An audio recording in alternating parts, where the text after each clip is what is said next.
Hello, everybody. This is Jim from Augusto Digital, and today we're on part three of our series of AI powered application development tools.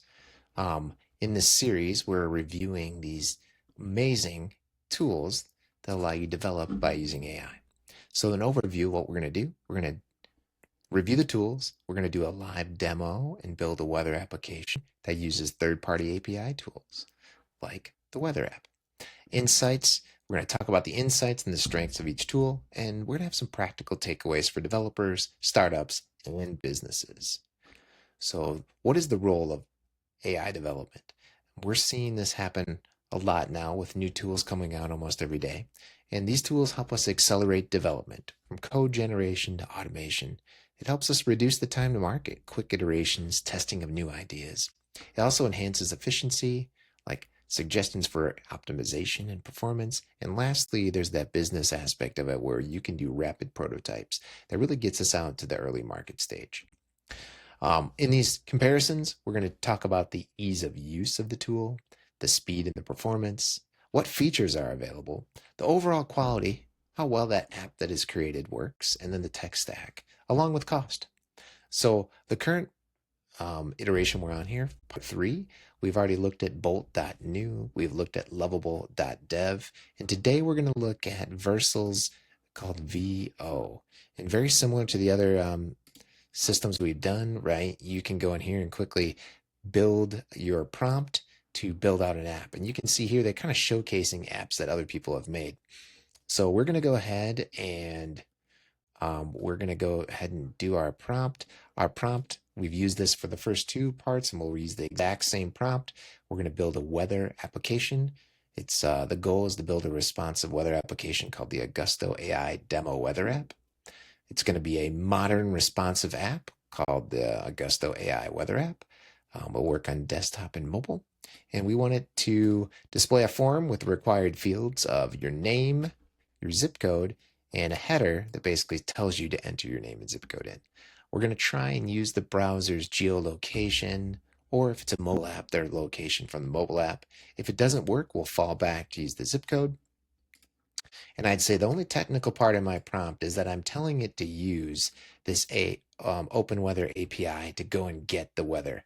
Now, I've seen that in some of the tools. If you don't tell it what to use, it'll suggest one. I'm just doing it for the sake of speed here in this video because I know I want to use the open weather API. I had gone ahead already and signed up for a free account.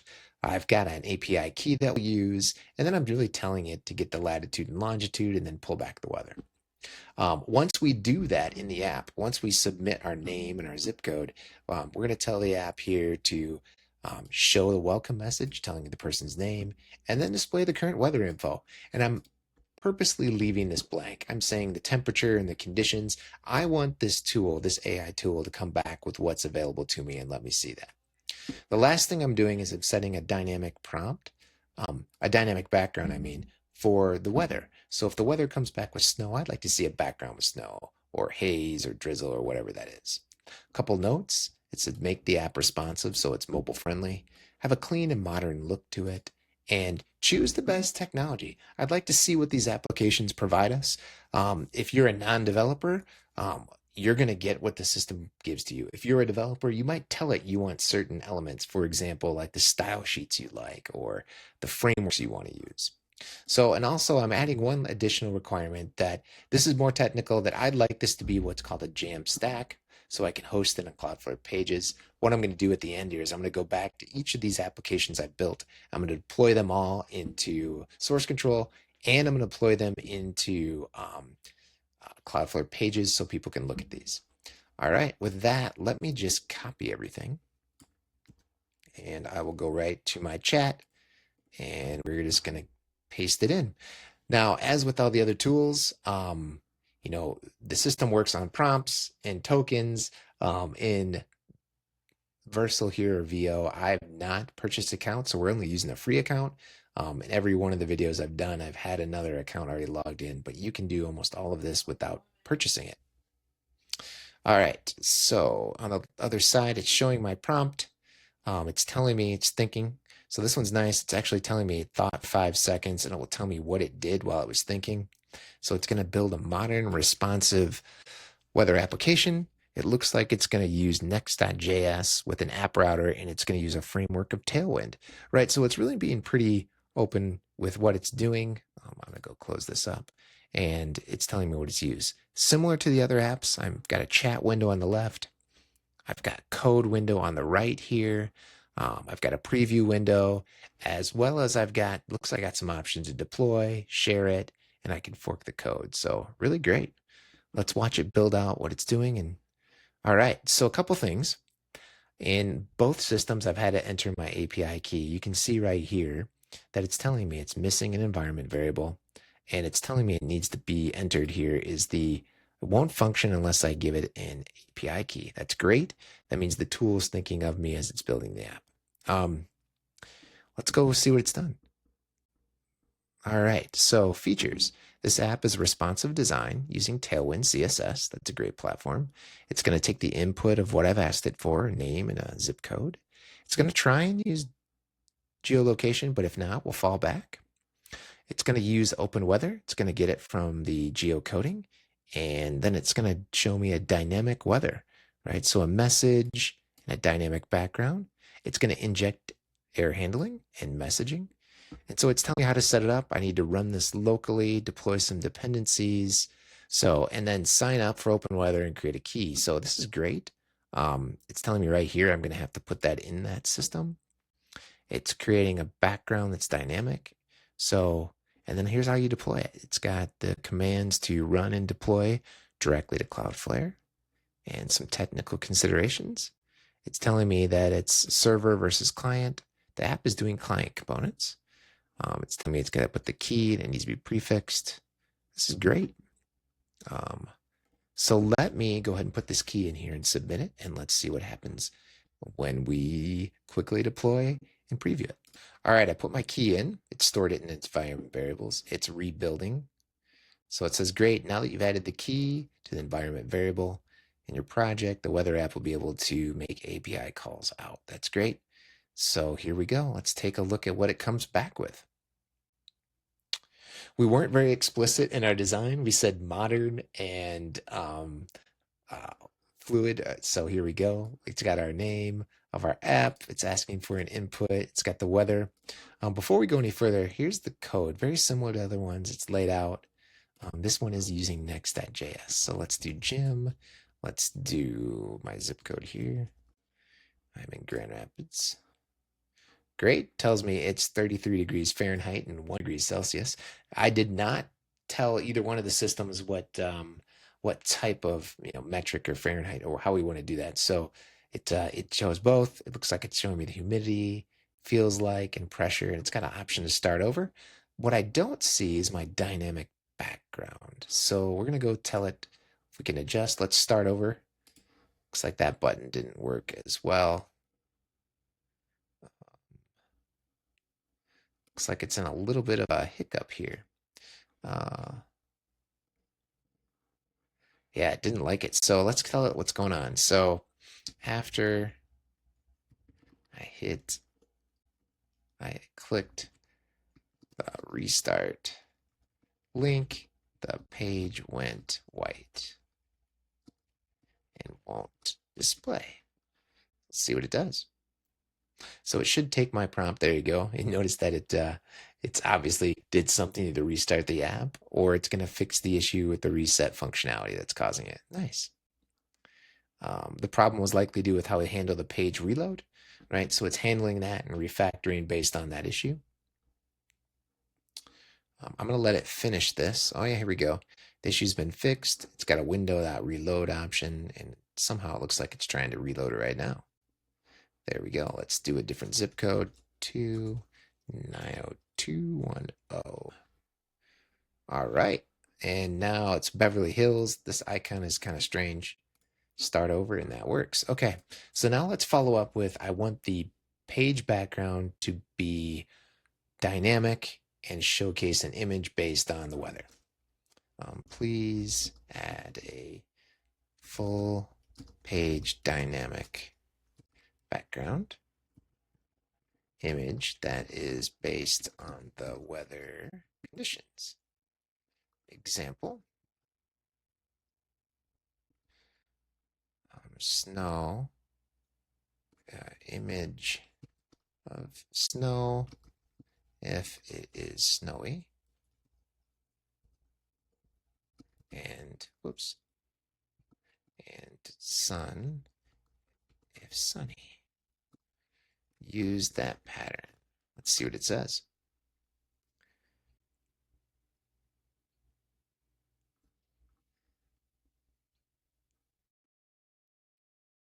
Looks like please add a full page background. Great. I'll enhance the app with a full page dynamic background based on the weather conditions to make the app more visually appealing. That's exactly what we're looking for. So notice that it's very similar to what we happened with Lovable, that it didn't know how to handle that dynamic background. So I had to go back and prompt to it, give it some QA. A couple nice things here while we're waiting is one, it is a private app. You can have some of these be public to share. Up here on the top, I'm on version 4, right? The first version was deployed. I think we added a API key. The third one was the adjustment for the reset. And we're now on the fourth one here to fix this background. All right. Now let's give it a run. Let's go to Gym 4 and I thought I had a Hawaii zip code here. Let's grab one. Why not? We all want to go to Hawaii on a day like today. Great. Current weather in Hawaii area is 80 degrees, 27 wind speed. I still don't see a background.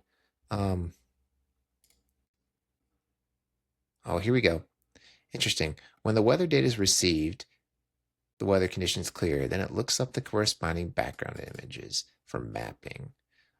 Let's see. Please use a free image service to find corresponding images based on the weather conditions.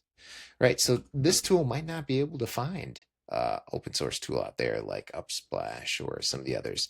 So it's asking me in this code here is to go ahead and put a couple images up there that it can use.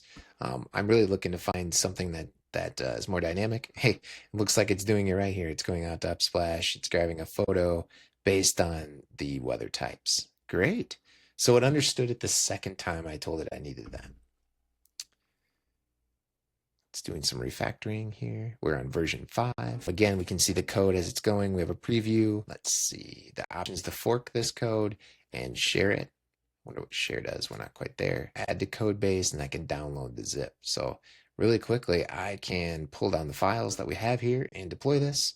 The very first prompt, I believe it told me exactly what I need to do and run it locally, which is great because then I can also deploy it to a website like Cloudflare. All right, let's see what happens here. We will do another zip code. So Gym 4. And let's see what this brings back. There we go. We got our dynamic background here. And we'll back up to where I'm located. Grand Rapids area. And we are cloudy. So it looks like it tried to represent cloudy here in this Grand Rapids Comstock Park. So overall, this Vercel tool, let's go and do a deploy like we've done in all the other apps. Also, let's click here. I'm just in the preview version again. So it didn't take the key, mainly because I didn't pop it in. I was trying to do it in it's opening in a new tab. I wanted to see if we could view this as a mobile app. Doesn't look like there's an option in this one as we do in the other systems. Let's go ahead and deploy. There's a risk because it's probably got my API key inside of it. So let's see what it does. It's really nice that it noticed that. If you remember on Lovable and Bolt, I had them put the API key in an environment variable that's not exposed. And so in this case, it looks like it's building it out really quick. Let's see what it's going to do. An error occurred. Sensitive information. Again, the sensitive information was my API key. So it's fixing it by moving the API key to, let me see if I can scroll down here. There we go. To server-side code. The error occurs because we're exposing the API key directly to a client component. That's fine. It's going to create a route to do that. We like it when it handles security for us. Let's give this the moment to complete. All right, it's completed. Let's make sure it works. Jim, and here's our zip code again from, all right, the Hawaiian Paradise Park. That sounds like a nice place to be. Let's go ahead and deploy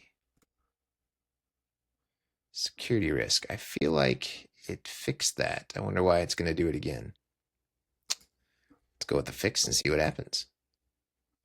So this time it's saying the route that it created, that's interesting, has an issue as well.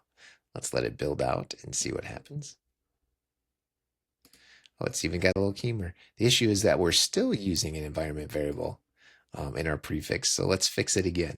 So these tools learn as they go. I wouldn't say learning is the right course. It just did not take into account that what it fixed, it didn't completely fix. And while we're doing that, let's let it load. Still loading, and now it needs to take the key like it did the very first time. So let's go do that. I'm grabbing that from a different window. All right, the key has been added, and it looks like it's trying to deploy or quickly regenerate here. All right, it's testing. That's interesting. Testing the deployed application thoroughly, right? All right, let's go. Looks like since it made it server side, it's not calling the API route appropriately when necessary. It needs to refactor the code to take into account the Siri API key. All right, we're back. Now, a couple things to note is we've spent a couple of moments here trying to make it so I can deploy this app. We have a fully functioning app. I could spend more time twizzling and saying, hey, fix the security and publish, but we do have a full app that's working. It's the deployment process we're having challenges with. I'm calling that out because I have one free message remaining in my free series of prompts. Let's quickly see if this corrects our issue. And did not like my zip code. There we go. That worked. So now we're going to try to deploy, and hopefully it's corrected all of its issues. There we go. Let's let this run, and just like both Bolt and Lovable, I've created an app using prompts. I've adjusted it. We made sure it's got some security confirmation, and I am deploying it. So let's see what happens. In this case, I'm using the free account.